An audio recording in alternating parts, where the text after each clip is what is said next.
Hello everyone, welcome to engineering Angan. তো operating সিস্টেমের আজকের লেকচার ভিডিওতে আমরা কথা বলবো মেনি টু মেনি মডেল নিয়ে। তো গত দুইটা ভিডিওতে আমরা দেখছিলাম মেনি টু ওয়ান মডেল এবং one to one thread model. একটা ছিল সহজ কিন্তু কম কার্যকর, আর একটা ছিল শক্তিশালী কিন্তু হেভি রিসোর্সের দরকার হইতো। তো আজকে আমরা দেখব কিভাবে এই দুই মডেলের সুবিধা একসাথে আনা যায়। তো যেই মডেলের মাধ্যমে আমরা বাকি দুইটা মডেলের সুবিধা একসাথে আনবো সেই মডেলটার নাম হচ্ছে গিয়া মেনি টু মেনি মডেল। তো তো চলো আজকের লেকচার ভিডিওতে মেনি টু মেনি মডেল সম্পর্কে কথা বলা যাক।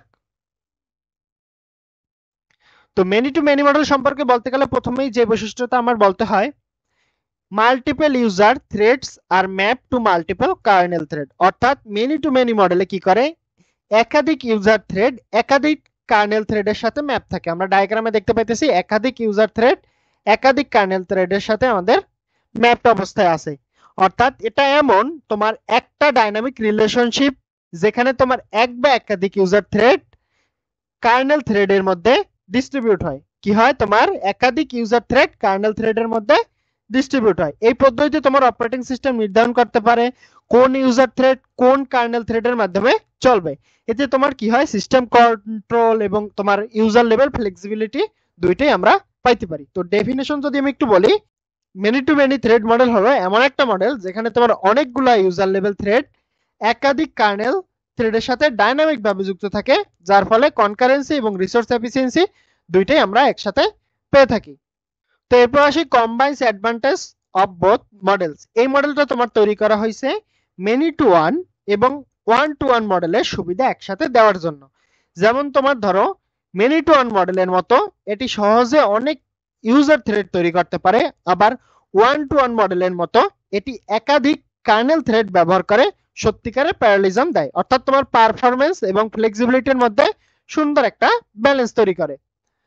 তো এরপর কি পাই যে আমরা allows high concurrency and flexibility. Many to many model এর সবচেয়ে বড় সুবিধা কি, এর উচ্চ কনকারেন্সি এবং দারুণ ফ্লেক্সিবিলিটি।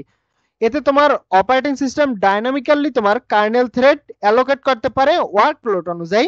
যদি কিছু তোমার ইউজার থ্রেড ব্লক হয়ে যায় তাহলে কার্নেল থ্রেড গুলো কি করে, অন্য থ্রেড গুলোকে প্যারালাল ভাবে চালাইতে পারে। কি হয়, যদি ইউজার থ্রেড ব্লক হয়ে যায়, কিছু ইউজার থ্রেড যদি ব্লক হয়ে যায়, কার্নেল থ্রেড কি করে, অন্য থ্রেড গুলাকে তোমার প্যারালাল ভাবে চালাতে পারে, তাই পারফরমেন্স সদা অপটিমাল থাকে।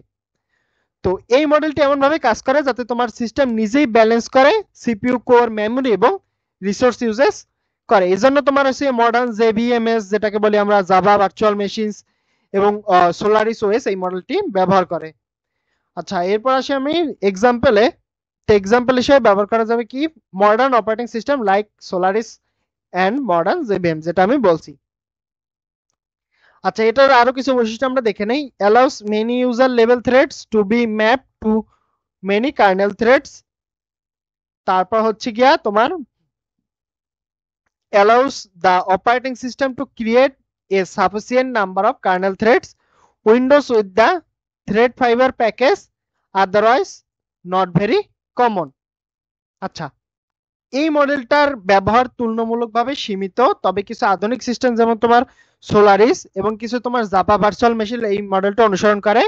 উইন্ডোজে তোমার কি হয়, থ্রেড ফাইবার যে package many to many mapping সমর্থন করে, আর তোমার সাধারণত উইন্ডোজ ও লিনাক্সের ডিফল্ট ভাবে ওয়ান টু ওয়ান মডেল ব্যবহার করে, কারণ এটি তোমার ইমপ্লিমেন্টেশন সহজ আর কার্নেল সাপোর্ট ভালো। তো এই মডেল থেকে আমরা কি কি শিখলাম, একাধিক তোমার ইউজার থ্রেড একাধিক কার্নেল থ্রেড ব্যবহার করে, একাধিক ইউজার থ্রেড একাধিক কার্নেল থ্রেড ব্যবহার করে। তারপর তোমার হাই প্যারালিজম দেয়, অর্থাৎ তোমার ট্রু প্যারালিজম এবং ফ্লেক্সিবল ম্যাপিং। তারপর ব্যালেন্স একটা এফিসিয়েন্সি দেয় আমাদেরকে, good performance plus lower overhead.